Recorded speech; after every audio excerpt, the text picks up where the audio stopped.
നമസ്കാരം.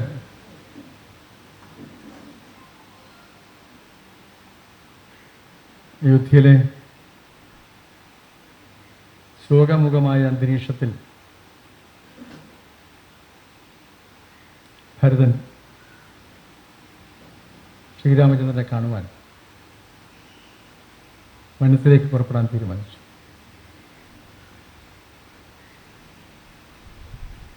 വസിഷ്ഠമുനി അടക്കമുള്ള ഋഷിവര്യന്മാരും മന്ത്രിമാരും തൻ്റെ മാതാക്കന്മാരും കൗസല്യയും കൈകേയിയും സുമിത്രയും അടങ്ങുന്ന തൻ്റെ മാതാക്കന്മാരും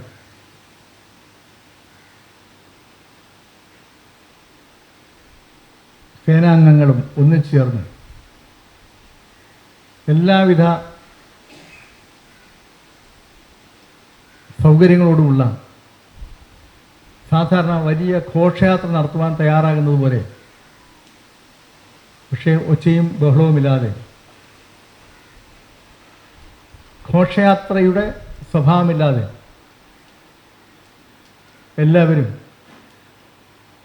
ഒന്നിച്ച് ശ്രീരാമചന്ദ്രനെ കാണുവാൻ കാട്ടിലേക്ക് പുറപ്പെടാൻ തീരുമാനിച്ചു. പുറപ്പെടാൻ ഒരുങ്ങിയപ്പോൾ മന്ധര ഒപ്പം ചേരാൻ എത്തി. ശത്രുഘ്നൻ കോപം കൊണ്ട് വിറച്ചു. ഈ ഒരു സ്ത്രീ കാരണമാണ് ഇന്നുണ്ടായ അനർത്ഥങ്ങൾക്കെല്ലാം കാരണം. ഇവർ നമ്മോടൊപ്പം വരികയോ? ഒരു കാരണവശാലും പറ്റത്തില്ല.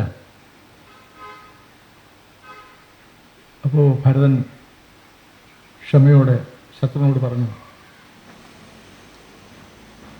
അനുജ, നാം ആ നിലയിലാണ് ചിന്തിച്ചിരുന്നത്. പക്ഷേ നമ്മോട് വസിഷ്ഠമുനി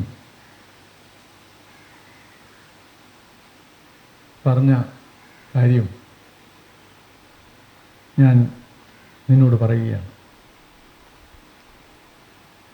ഒരു കാരണവശാലും ഒരു സ്ത്രീയെ ഭത്സിക്കരുത്.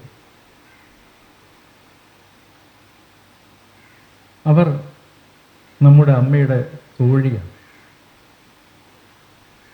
അമ്മയോട് എനിക്ക് വെറുപ്പുണ്ടായിരുന്നു. അവരുടെ ഉദരത്തിൽ പിറന്നതിൽ ഞാൻ ആക്ഷേപം കണ്ടിരുന്നു. വസിഷ്ഠമുനി പറഞ്ഞു, മാതാവ് എന്നും മാതാവാണ്. ഒരു നിലയിലും മാതാവിനെ അധിക്ഷേപിച്ച് ഒരു കാരണവശാലും സംസാരിക്കരുത്. അങ്ങനെ സംസാരിക്കുവാനും അങ്ങനെ പെരുമാറുവാനല്ലല്ലോ നിങ്ങളെയൊക്കെ നാം പഠിപ്പിച്ചത്. വസിഷ്ഠമുനിയാണല്ലോ ഇവരുടെ ഗുരു. അദ്ദേഹം ചോദിച്ചു, നാം നിങ്ങൾ അഭ്യസിച്ചത് അങ്ങനെയാണോ? മാതാവിനെയും പിതാവിനെയും ഗുരുവിനെയും ഈശ്വരതുല്യം കാണണമെന്ന് അല്ലേ നാം പഠിപ്പിച്ചത്? എന്തെങ്കിലും പ്രശ്നങ്ങളുണ്ടായിട്ടുണ്ടെങ്കിൽ അതിന് തക്കതായ കാരണം കാണും. അത് കാലം നമ്മെ മനസ്സിലാക്കി വെച്ച് തരും. അതുകൊണ്ട് ഒരു നിലയിലും അമ്മയോട് ക്ഷോഭം പാടില്ല എന്ന് വസിഷ്ഠമുനി പറഞ്ഞത് ഞാൻ നിന്നോട് പറയുകയാണ് എന്ന് പറഞ്ഞു ഭരതൻ ആ വിവരം ശത്രുവിനോട് പറയുമ്പോൾ ശത്രുഘ്നൻ തൻ്റെ രോഷമടങ്ങി വളരെ വിനയത്തോടെ ആ യാത്രയിൽ പങ്കുചേർന്നു. ഒപ്പം ആ യാത്രയിൽ ഇവരോടൊപ്പം മന്ധരയും ഒന്നിച്ചു ചേർന്നു. ശ്രീരാമചന്ദ്രൻ പോയ വഴിയെയാണ് ഇവർ യാത്ര തുടങ്ങുന്നത്. ആദ്യം സുമന്ത്രരാണല്ലോ തേരിൽ ഇവരെ മുന്നോട്ട് കൊണ്ടുപോയത്. ഇപ്പോഴും സുമന്ത്രർ തേരിലുണ്ട്. തേരിലും നടന്നു പോയിട്ട് ഒക്കെ ആയിട്ടാണ് ആളുകൾ, സർവ്വസൈന്യവും മുന്നോട്ട് പോവുകയാണ്. ശ്രീരാമചന്ദ്രൻ നടന്ന വഴികളിലൂടെ തേടി തേടി തേടി തേടി ഇങ്ങനെ പോവുകയാണ്. പോകുന്ന വഴിയിൽ വെച്ച് നേരത്തെ ശ്രീരാമചന്ദ്രൻ കാട്ടിലേക്ക് പോയപ്പോൾ ആ കാട്ടിൽ വെച്ച് ശ്രീരാമചന്ദ്രൻ കണ്ടുമുട്ടിയ ഒരു വനരാജാവുണ്ട്, ഗുഹൻ. ശൃംഗവേര രാജ്യം എന്ന് പറയുന്ന ആ രാജ്യത്തിൻ്റെ രാജാവാണ് വനരാജാവ് ഗുഹൻ. ശ്രീരാമചന്ദ്രനും ലക്ഷ്മണനും ജാനകിയും വനത്തിലെത്തുമ്പോൾ അവിടെ കാട്ടിൽ ശ്രീരാമചന്ദ്രൻ എത്തിയിട്ടുണ്ട് എന്ന് അറിഞ്ഞുകൊണ്ട് അദ്ദേഹത്തെ കണ്ട് വണങ്ങുവാനായി ഈ വനരാജാവ് അവിടെ എത്തിയിരുന്നു. ഗുഹൻ ശൃംഗവേര രാജാവാണ്. ഈ ഗുഹൻ മുമ്പ് വളരെ പ്രാകൃതനായ ഒരു ആളായിരുന്നു. എല്ലാ ജീവികളെയും കൊന്നു തിന്നുക, കാട്ട് മനുഷ്യർ ജീവിക്കുന്നത് പോലെ വനവാസികളുടെ പ്രാകൃതമായ ജീവിതം മാത്രം ഉണ്ടായിരുന്ന ഒരാളായിരുന്നു ഗുഹൻ. ശൃംഗവേര രാജ്യത്തെ ഗുഹൻ. അദ്ദേഹം ഒരിക്കൽ ഒരു മരത്തിൻ്റെ മുകളിലിരുന്ന്, പുഴയുടെ തീരത്താണ്, അത് കൂവള മരമാണ്, മരത്തിൻ്റെ മുകളിലിരുന്ന് അന്നത്തെ ആവശ്യത്തിന് ഭക്ഷണത്തിനായി മാനിനെ വേട്ടയാടാൻ വേണ്ടി കാത്തിരിക്കുക. ഈ മരത്തിൻ്റെ ചുവട്ടിൽ ഒരു ശിവലിംഗമുണ്ട്. അതൊന്നും ഈ ഇദ്ദേഹത്തിന് അറിയത്തില്ല. മാൻ വന്ന് പുഴയിൽ വെള്ളം കുടിക്കുമ്പോൾ മാനെ ലക്ഷ്യമിട്ടുകൊണ്ട് ഇയാൾ മാനിനെ അമ്പ ചെയ്തു. അത്രം ദിശ തെറ്റിപ്പോയി. ഇയാളുടെ കയ്യിൽ കുടിക്കാനുണ്ടിരുന്ന വെള്ളത്തിൻ്റെ ഒരു ഭാഗം നേരെ അത് ചരിഞ്ഞ് താഴെയുള്ള ശിവലിംഗത്തിൽ വീണു. ഒപ്പം കൂവളമരമല്ലേ, ഈ അമ്പ ചെയ്തപ്പോൾ അമ്പ കൊണ്ട് കൂവളത്തിൻ്റെ ഇലയും ശിവലിംഗത്തിൽ വീണു. അമ്പ് കൊള്ളാതെ രക്ഷപ്പെട്ട കലമാൻ മാൻ നോക്കിയിട്ട് പറഞ്ഞു, ഞാൻ വരാം, നിങ്ങൾക്ക് ഭക്ഷണത്തിനായി ഞാൻ വരാം, എന്നെ കാത്ത് എൻ്റെ കുഞ്ഞുങ്ങളവിടെ ഇട്ടിട്ടുണ്ട്, ഞാൻ വരാം. അത് കഴിഞ്ഞ് മറ്റൊരു കലമാൻ വന്നു. കലമാൻ വന്നപ്പോഴും ഇതേപോലെ തന്നെ ഇദ്ദേഹം അമ്പ ചെയ്തു. തൻ്റെ കൈവശമുണ്ടായിരുന്ന വെള്ളത്തിൽ നിന്ന് കുറച്ച് വെള്ളം ശിവലിംഗത്തിൽ വീണു. മരച്ചില്ലയിൽ നിന്ന് കൂവളത്തിൻ്റെ ഇല ഇറന്ന് ശിവലിംഗത്തിൻ്റെ പുറത്ത് പതിച്ചു. അമ്പ് മാനിൻ്റെ ദേഹത്ത് കൊണ്ടില്ല.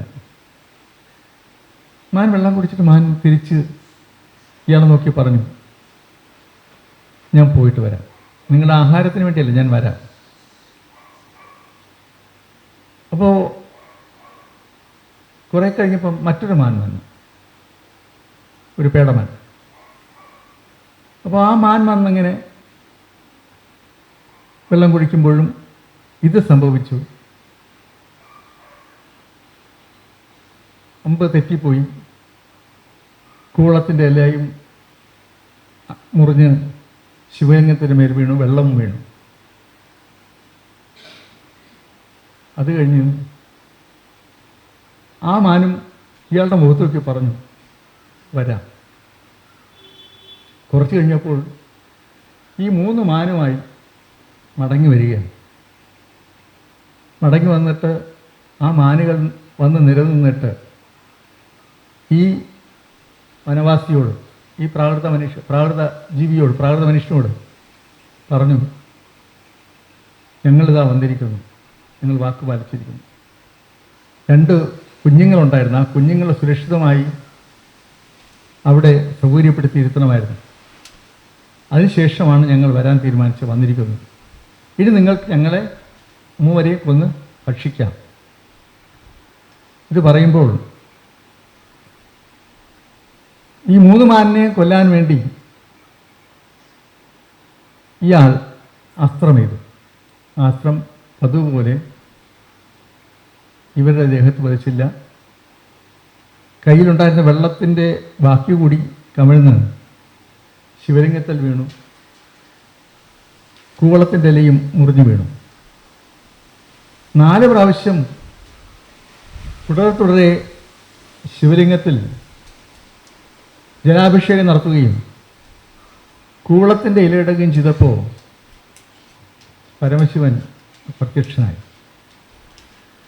പരമശിവൻ പ്രത്യക്ഷനായി ഈ പ്രാകൃത മനുഷ്യനോട് പറഞ്ഞു, നിനക്ക് മോക്ഷം കിട്ടിയിരിക്കുന്നു. ഇത് കേട്ട് ഇനി നിനക്കെന്ത് വേണം ചെയ്യും? നിന്നെ ഇവിടുത്തെ രാജാവാക്കിയിരിക്കുന്നു. ശൃംഗവേര പോലത്തെ രാജാവായി നിന്നെ വാഴിക്കുന്നു. നിന്റെ പേര് ഗുഹൻ എന്നാണ്. അതുവരെ അയാൾക്കൊരു പേരൊന്നുമില്ല, ഗുഹൻ എന്നാണ്. അപ്പോൾ രാജാവായി കഴിഞ്ഞല്ലോ. അപ്പോൾ ഈ മാനിനെ പിടിച്ച് കഴിക്കാൻ മാനുകൾ നിൽക്കുകയാണ് അവിടെ. അപ്പോൾ മാനുകൾ കാണുന്നില്ലല്ലോ ഈ പരമശിവനെ, അത് ഇയാൾ മാത്രമാണ് കാണുന്നത്. ഇയാൾ പറഞ്ഞു, നാം ഇനി ഒരു ജീവിയും കൊല്ലില്ല, നമുക്ക് മോക്ഷം കിട്ടി. ഈ മാനുകളെ തൊഴുതുകൊണ്ട് മാനോട് പോകാൻ പറഞ്ഞു. ആ ഗുഹനാണ് ഈ രാജ്യത്തിൻ്റെ രാജാവായി മാറിയത്. വനവാസികളൊക്കെ ഗുഹൻ്റെ നേതൃത്വത്തിൽ വനത്തിൽ സുഖമായി ജീവിക്കുന്ന കാലമാണ്. വനത്തിൽ എന്ത് ചലനമുണ്ടായാലും ഗുഹൻ അറിയും. ആ ഗുഹനാണ് അറിഞ്ഞത് ശ്രീരാമചന്ദ്രനും സീതാദേവിയും ലക്ഷ്മണനും വനത്തിലെത്തിയിരിക്കുന്നു. ആ ശ്രീരാമചന്ദ്രനെയും ലക്ഷ്മണനെയും സീതാദേവിയും കാണുവാൻ വേണ്ടിയാണ്, പ്രത്യേകിച്ച് ഭഗവാൻ ശ്രീരാമചന്ദ്രൻ്റെ പാദങ്ങളിൽ ഒന്ന് നമസ്കരിക്കണമെന്നുള്ള അത്യധികമായ മുഹത്തലാണ് ഗുഹൻ അവിടെ എത്തിച്ചേർന്നത്. എത്തിച്ചേർന്ന് അന്ന് വൈകുന്നേരം വിശ്രമിക്കാൻ വേണ്ടി ലക്ഷ്മണൻ താൽക്കാലികമായി ഒരു പർണശാല കെട്ടിയുണ്ടാക്കി. ജ്യേഷ്ഠനും ജ്യേഷ്ഠത്തിയമ്മയ്ക്കും കിടന്നുറങ്ങാൻ വേണ്ടി പുല്ലുകൊണ്ട് പ്രത്യേകം പീഠം പോലെ നിർമ്മിച്ച് കിടക്കയുണ്ടാക്കി സൗകര്യം ചെയ്തു കൊടുത്തിരുന്നു. അതിന് പുറത്ത് ചുറ്റും കെട്ടിമറച്ചാണ് സൗകര്യം ചെയ്തു കൊടുത്തത്. ഇതിന് പുറത്താണ് ഗുഹൻ വന്ന് നിന്നത്. അപ്പോൾ ഗുഹൻ വന്ന് അവിടെ നിൽക്കുന്നത് കണ്ടപ്പോൾ ലക്ഷ്മണൻ ചോദിച്ചു, എന്താ കാര്യം? നിങ്ങൾ ആരാ? പറഞ്ഞു, ഞാൻ ഇവിടുത്തെ രാജാവാണ്, ഞാൻ ഭഗവാനെ കാണാൻ വന്നതാണ്. ശ്രീരാമചന്ദ്രനോട് ആ വിവരം ലക്ഷ്മണൻ പറയും. ഗുഹൻ പോയി കാണാൻ അനുവാദം ചോദിച്ചതനുസരിച്ച് ശ്രീരാമചന്ദ്രൻ അനുവാദം നൽകുകയും ചെയ്തു. ശ്രീരാമചന്ദ്രനെ കണ്ട് ഗുഹൻ പാദത്തിൽ വീണ് നമസ്കരിച്ച് വളരെ ആദരപൂർവ്വം. ശ്രീരാമചന്ദ്രൻ അവിടെ വനത്തിലെത്തിയെന്ന് അറിഞ്ഞപ്പോൾ നിരവധി സന്യാസിമാർ, ഋഷിമാർ അദ്ദേഹത്തെ കാണുവാനെത്തിയിരുന്നു. അപ്പോൾ അങ്ങനെ ഋഷിമാരുമൊത്ത് സംസാരിച്ചുകൊണ്ടിരിക്കുമ്പോഴാണ് ഗുഹൻ അവിടേക്ക് വരുന്നത്. ഗുഹൻ വളരെ വിനയപൂർവ്വം ശ്രീരാമചന്ദ്രനോട് പറഞ്ഞു, നാം അങ്ങേക്ക് കാണിക്ക വെക്കുവാനായി ഒരു വസ്തു കൊണ്ടുവന്നിട്ടുണ്ട്, അങ്ങനെ സ്വീകരിക്കണം. ശ്രീരാമചന്ദ്രൻ പറഞ്ഞു, ആയിക്കോട്ടെ.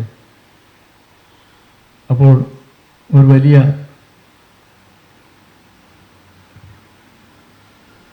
പേടകത്തിൽ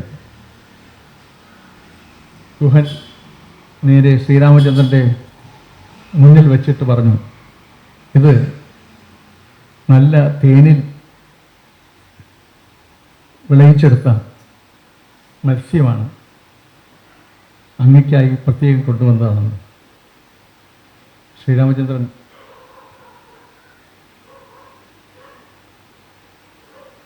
പൊതുവെയുള്ള ആ പുഞ്ചിരിക്കുന്ന മുഖഭാവത്തോടുകൂടി ഋഷിമാരെ നോക്കി. അത് കഴിഞ്ഞ് ഗുഹനോട് പറഞ്ഞു, നാം ഇത് സ്വീകരിച്ചതായി കണക്കാക്കിക്കൊള്ളൂ, നാം സ്വീകരിച്ചിരിക്കുന്നു എന്ന്. സ്വീകരിച്ചിരിക്കുന്നു എന്ന് പറഞ്ഞപ്പോൾ സന്തോഷമായി. പക്ഷേ ശ്രീരാമചന്ദ്രൻ കഴിക്കില്ലല്ലോ. പക്ഷെ ഇങ്ങനെ സ്വീകരിച്ചിരിക്കുന്നു എന്ന് പറഞ്ഞു. സന്തോഷമാണ്. ഗുഹൻ അവിടെ ഇങ്ങനെ ശ്രീരാമചന്ദ്രനെ കാവൽ നിൽക്കുക. അപ്പോൾ അവിടെ ഇങ്ങനെ നിന്ന് ഋഷിമാർ പോയി കഴിഞ്ഞപ്പോൾ ഗുഹനും ശ്രീരാമചന്ദ്രനുമായിട്ട് സംസാരമായി. അപ്പോൾ അവിടെ അന്ന് സംരക്ഷണം നൽകുവാൻ ഗുഹൻ തയ്യാറായി. പുറത്ത് ലക്ഷ്മണനോടൊപ്പം ഗുഹനും കാവൽ നിന്നു. ഈ കാവൽ നിൽക്കുമ്പോൾ ഗുഹൻ്റെ മനസ്സിലൊരു ചിന്ത, ഒരുപക്ഷെ ലക്ഷ്മണൻ ശ്രീരാമചന്ദ്രനെ അപകടപ്പെടുത്തിയാലും, ഒരു അനുജനാണല്ലോ രാജ്യത്തിന് വേണ്ടി ജ്യേഷ്ഠനെ കാട്ടിലേക്ക് അയച്ചു. ഒരുപക്ഷെ ഈ അനുജൻ അങ്ങനെ അപകടപ്പെടുത്തിയാലോ?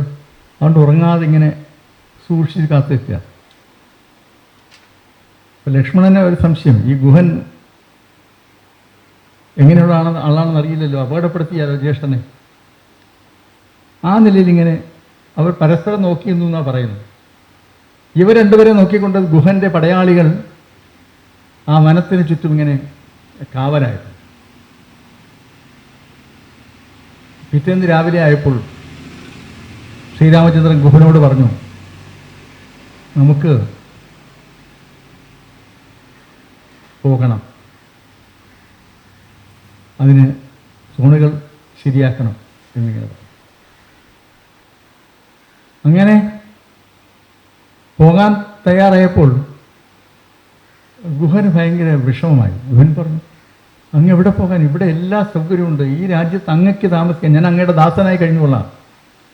ഇവിടെ അങ്ങയ്ക്കുള്ള ഒരു സൗകര്യത്തിനും കുറവ് വരുത്താതെ ഞാൻ അങ്ങയെ നോക്കിക്കൊള്ളാം. അങ്ങും ദേവിയും ലക്ഷ്മണനും ഇവിടെ കഴിയണം, അതാണ് നമ്മുടെ ആഗ്രഹം. നമ്മെ അവിടെ നിന്ന് സേവിക്കാൻ അനുവാദം ഉണ്ടാകണം. നാം അങ്ങയുടെ സേവകനായി ഇവിടെ ജീവിതം കഴിച്ചുകൊള്ളാം. ഇതിൽ പരം പുണ്യം മറ്റെന്താണ് എനിക്ക് കിട്ടാനുള്ളത് എന്നൊക്കെ പറഞ്ഞ് അദ്ദേഹം വിലപിക്കാൻ തുടങ്ങി. അപ്പോൾ ശ്രീരാമചന്ദ്രൻ പറഞ്ഞു, നമ്മുടെ യാത്ര ഇനിയും തെക്കോട്ടാണ്, നമുക്ക് ധാരാളം കാര്യങ്ങൾ നിർവഹിക്കാനുണ്ട്. ഇപ്പോൾ പോകാൻ അനുവദിക്കുക. നാം ഗുഹനെ നമ്മുടെ 3 സഹോദരന്മാർക്കൊപ്പം ചേർത്ത് 4ാമത്തെ സഹോദരനായി അംഗീകരിക്കുക. ഗുഹനും ഭയങ്കര സന്തോഷമായി. കോസലരാജ്യത്ത് അയോധ്യയിലെ 4 പുത്രന്മാർക്കൊപ്പം 5ാമതൊരാൾ കൂടി എന്നുള്ള ഒരു സന്തോഷം, അത് ശ്രീരാമചന്ദ്രൻ പറഞ്ഞ് അനുഗ്രഹിച്ച് കൊടുത്ത അംഗീകാരം, സ്വന്തം സഹോദരനായി അംഗീകരിച്ചിരിക്കുന്നു എന്ന് പറയുമ്പോൾ ഗുഹൻ അതിൽ പരം സന്തോഷം മറ്റൊന്നും ഉണ്ടായിരുന്നില്ല. ഗുഹൻ വളരെ വേഗം തന്നെ ഗംഗാനദിയിൽ നിരവധി തോണികൾ തയ്യാറാക്കി. ശ്രീരാമചന്ദ്രനും സീതാദേവിക്ക് ലക്ഷ്മണനും പോകുവാൻ ഒരു തോണിയും മറ്റ് 10-300ഓളം തോണികളിലായി അദ്ദേഹത്തിൻ്റെ സൈന്യവും എല്ലാം ഒന്നിച്ചേർന്നു. അവിടെ നിന്നും ആ തോണിയിൽ ഗംഗയിലൂടെ യാത്ര ചെയ്ത് ശ്രീരാമചന്ദ്രൻ അപ്പുറത്ത്, ഗംഗയ്ക്കപ്പുറം വെച്ച് അപ്പുറത്തെ കരയിലേക്ക് ചെന്നിറങ്ങി. അവിടെ ഭരദ്വജ മുനിയുടെ ആശ്രമത്തിലേക്കാണ് പോയത്. അപ്പോൾ ഭരദ്വജ മുനിയുടെ ആശ്രമത്തിലേക്ക് ചെല്ലുന്നു എന്ന് അറിഞ്ഞപ്പോൾ ഭരദ്വജ മുനി ആനന്ദം കൊണ്ട് തൻ്റെ ഇത്രയും കാലത്തെ പ്രാർത്ഥന, തൻ്റെ തപസ്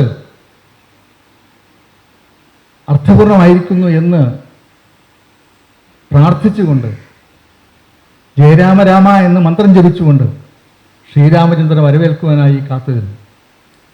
ഭരദ്വജ മുനിയുടെ ആശ്രമത്തിലേക്ക് ശ്രീരാമചന്ദ്രനും സീതാദേവിയും ലക്ഷ്മണനും കടന്നു. ഭരദ്വജ മുനി അവിടെ എത്തുമ്പോൾ ആ ആശ്രമത്തിന് ചുറ്റും ആ വനത്തിലുണ്ടായിരുന്ന നിരവധി സന്യാസിമാർ ശ്രീരാമചന്ദ്രനെ വണങ്ങുവാൻ അവിടെ എത്തിയിരുന്നു. ഭരദ്വജ മുനി വളരെ സന്തോഷപൂർവ്വം ഇവരെ സ്വീകരിച്ച് ആനയിച്ച് അവിടെ സൽക്കരിച്ചതിന് ശേഷം അവിടെ തങ്ങുവാൻ വേണ്ട സൗകര്യങ്ങളൊരുക്കി.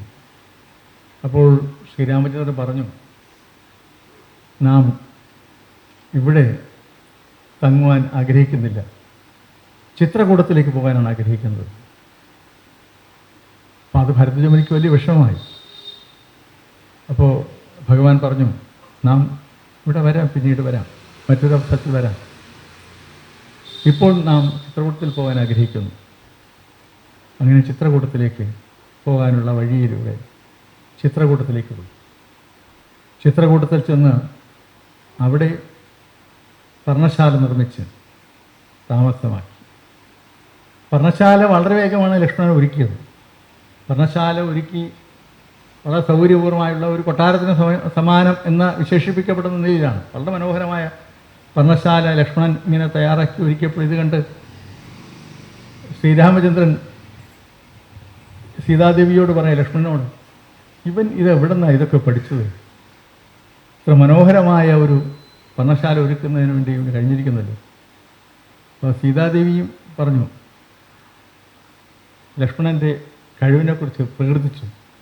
അപ്പോൾ ലക്ഷ്മണൻ തിരിച്ച് മറുപടി പറഞ്ഞു, നാം ശ്രീരാമചന്ദ്രൻ്റെ അനുജനല്ലേ, സ്വാഭാവികമായി ഇതൊക്കെ കഴിയുമല്ലോ എന്നിങ്ങനെ പറഞ്ഞു. അങ്ങനെ ചിത്രകൂടത്തിൽ താമസിക്കുകയാണ്. ഈ അവസരത്തിലാണ് ഭരതൻ്റെ യാത്ര. ഭരതനും ശത്രുഘ്നും അയോധ്യാവാസികൾ ഒന്നടങ്കം അയോധ്യയിൽ നിന്ന് പുറപ്പെട്ട് വരികയാണ്. ഗുഹൻ്റെ അടുത്ത്. ഗുഹനെയാണ് ആദ്യം കാണുന്നത്. ഗുഹൻ ഇത് കണ്ട്, ഈ സൈന്യസമേതമുള്ള വരവ് കണ്ട് കാട്ടിൽ വെച്ച് ശ്രീരാമചന്ദ്രനെ അപകടപ്പെടുത്താൻ, ഭഗവാനെ അപകടപ്പെടുത്താൻ ഭരതൻ കാട്ടിലേക്ക് വരികയാണ്. പക്ഷേ ഈ വരവ് കണ്ടിട്ട് ശാന്തമായിട്ടുള്ള വരവാണ്, ആഘോഷപൂർവമല്ല, യുദ്ധ കാഹളം മുഴക്കിക്കൊണ്ടല്ല വരവ്. പക്ഷേ വലിയ ആൾക്കൂട്ടം, വലിയ തയ്യാറെടുപ്പോടുകൂടി എന്തിനാണ് വരുന്നത് എന്നിത് കണ്ട് ഗുഹൻ സംശയിച്ചു. ഗുഹൻ സൈന്യത്തിനെ ചുറ്റും തയ്യാറാക്കി നിർത്തി. എന്തെങ്കിലും അപകടകരമായ കാര്യം നിർവഹിക്കാനാണ് ഭരതനും സംഘവും വരുന്നതെങ്കിൽ ഒരു കാരണവശാലും ഇവിടെ നിന്ന് ഇവരാരും ജീവൻ കൊണ്ടുപോകാൻ പാടില്ല എന്ന് തീരുമാനിച്ചു. ഗുഹൻ വളരെ മെല്ലെ ഭരതൻ്റെ സമീപത്തേക്ക് ചെന്നു. ഭരതൻ്റെ മുഖഭാവവും പെരുമാറ്റവും ദൂരെ നിന്ന് ശ്രദ്ധിച്ചതിന് ശേഷമാണ് ഗുഹൻ അടുത്തേക്ക് ചെന്നത്. ഭരതൻ്റെ ഭാവവും പെരുമാറ്റവും കണ്ടപ്പോൾ മനസ്സിലായി, ഭരതൻ യുദ്ധത്തിനല്ല, ശ്രീരാമനെ കണ്ട് വണങ്ങി മടക്കി വിളിക്കാൻ വേണ്ടിയുള്ള ഭാവത്തിലാണെന്ന് മനസ്സിലായി. ഗുഹൻ നേരെ ചെന്ന് ഭരതൻ്റെ പാദത്തിൽ വണങ്ങി ഭരതനോട് വിശേഷങ്ങൾ തിരക്കി. അപ്പോൾ ഭരതൻ അറിഞ്ഞിരിക്കുന്നു, ഗുഹനെ സഹോദരനായി ശ്രീരാമചന്ദ്രൻ അംഗീകരിച്ച വിവരം അറിഞ്ഞിരിക്കുന്നു. അതിൽ ഭരതനും സന്തോഷം പ്രകടിപ്പിച്ചു. അതിന് ഭരതൻ പറഞ്ഞു, ഇങ്ങനെ ഭഗവാൻ രാമചന്ദ്രൻ, എൻ്റെ ജ്യേഷ്ഠൻ, ജ്യേഷ്ഠത്തിയമ്മ, അനുജൻ, ഇവർ പോയ വഴി നമുക്ക് കാട്ടിത്തരണം. ഇന്നലെ എവിടെയാണ് ഉറങ്ങിയത് എന്നിങ്ങനെ ആ സ്ഥലത്തൊക്കെ, ശ്രീരാമചന്ദ്രൻ ചവിട്ടിയ സ്ഥലത്തൊക്കെ എനിക്ക് നമസ്കരിക്കണം. അപ്പോൾ ഗുഹൻ കാണിച്ചു കൊടുത്തു, പുല്ല് കൊണ്ട് തയ്യാറാക്കിയ കിടക്ക. ജ്യേഷ്ഠനും ജ്യേഷ്ഠത്തിയമ്മയും കിടന്നുറങ്ങിയ കിടക്ക കണ്ടിട്ട് ഭരതൻ വിങ്ങി പൊട്ടിപ്പോയി. കൊട്ടാരത്തിൽ സർവ്വസൗഭാഗ്യങ്ങളോട് ജീവിച്ചിരുന്ന ശ്രീരാമചന്ദ്രൻ, അയോധ്യയിലെ രാജാവ്, ചക്രവർത്തി, തൻ്റെ പ്രിയ പത്നിയോടൊപ്പം, തൻ്റെ മാതാവിന് തുല്യമുള്ള ജ്യേഷ്ഠത്തിയമ്മയോടൊപ്പം വന്ന് കിടന്നുറങ്ങിയ സ്ഥലം കണ്ട് ആ പുല്ലുമെത്തയിൽ പോലെ പുല്ലിൽ തീർത്ത കിടക്കയിൽ കിടന്ന് കണ്ടപ്പോൾ ഭരതൻ പൊട്ടിക്കരഞ്ഞുപോയി. പക്ഷേ ഭരതന് നിയന്ത്രിക്കാനായില്ല. ഭരതൻ അവിടെ നിന്നും ഗുഹനോടൊപ്പം പറഞ്ഞു, നമുക്ക് സഹിക്കാനാവില്ല, കഴിവതും വേഗം ജ്യേഷ്ഠനെ മടക്കി വിളിച്ചു കൊണ്ടുപോകണം. അങ്ങനെ അതിന് പോകാനുള്ള അവസരം ഉണ്ടാക്കി തരണം, ഈ ഗംഗാനദി കടക്കുവാനുള്ള അവസരം ഉണ്ടാക്കി തരണം. അങ്ങനെ ആവശ്യപ്പെട്ടതനുസരിച്ച് ഗുഹൻ്റെ കൈവശമുള്ള 500-ലധികം തോണികളിലായി ഈ വന്ന സൈന്യത്തെ മുഴുവൻ ആളുകളെയും ഗംഗ കടത്തി ഭരദ്വാജ മഹർഷിയുടെ ആശ്രമത്തിന് സമീപം എത്തിച്ചു.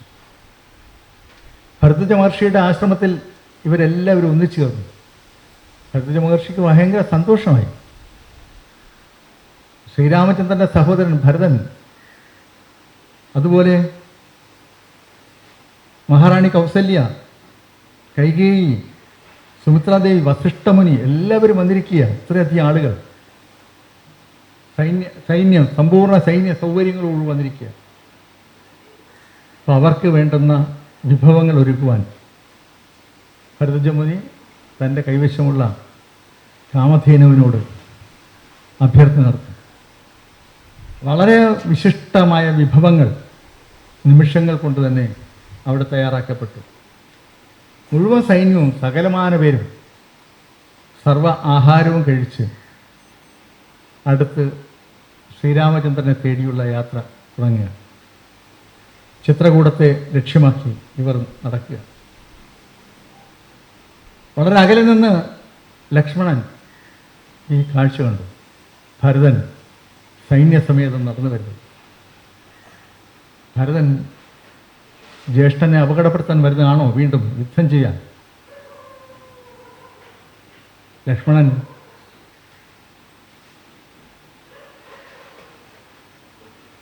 ഈ തൻ്റെ ശാപവും ഊണീരങ്ങളും എടുത്തുകൊണ്ട് ഉച്ചത്തിൽ രോക്ഷപ്പെട്ടുകൊണ്ട് നേരെ ശ്രീരാമചന്ദ്രൻ്റെ അടുത്തേക്ക് വന്നു. ജ്യേഷ്ഠ, ഭരതൻ ജ്യേഷ്ഠൻ വരികയാണ്, സൈന്യസമേതമായിട്ടാണ് വരുന്നത്. ഈ മുഴുവൻ ആളുകളെയും നാം നശിപ്പിക്കും. ഇവിടെയും താമസിക്കാൻ അനുവദിക്കില്ല എന്ന് പറഞ്ഞാൽ നാം നശിപ്പിക്കും. ഒരു കാരണവശാൽ ഇതിന് ഒന്നിനെയും ഇവിടുന്ന് പോകാൻ നാം അനുവദിക്കത്തില്ല.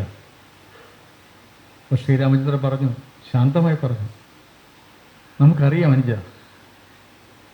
നീ ഒരാൾ മാത്രം വിചാരിച്ചാൽ മതി 17-14 ലോകങ്ങളും ഒന്നിച്ച് ഭസ്മീകരിക്കാൻ ആകുന്ന നമുക്കറിയാം. പക്ഷേ ഇത് വിഷയം വേറെയാണല്ലോ. ഭരതൻ വരുന്നത് നമ്മോട് ഏറ്റുമുട്ടാനാണെന്ന് നിനക്ക് എങ്ങനെ തോന്നി? ഭരതൻ വരുന്നത് നമ്മെ അയോധ്യയിലേക്ക് മടക്കി വിളിച്ചുകൊണ്ട് പോകാനാണ്.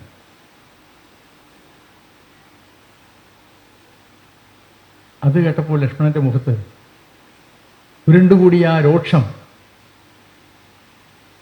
മെല്ലെ പോയി പറഞ്ഞു. അവിടെ നിന്നും നോക്കുമ്പോൾ ഭരതനും സംഘവും ചിത്രകൂടത്തിലെ ആശ്രമത്തിനടുത്തേക്ക് എത്താറായി.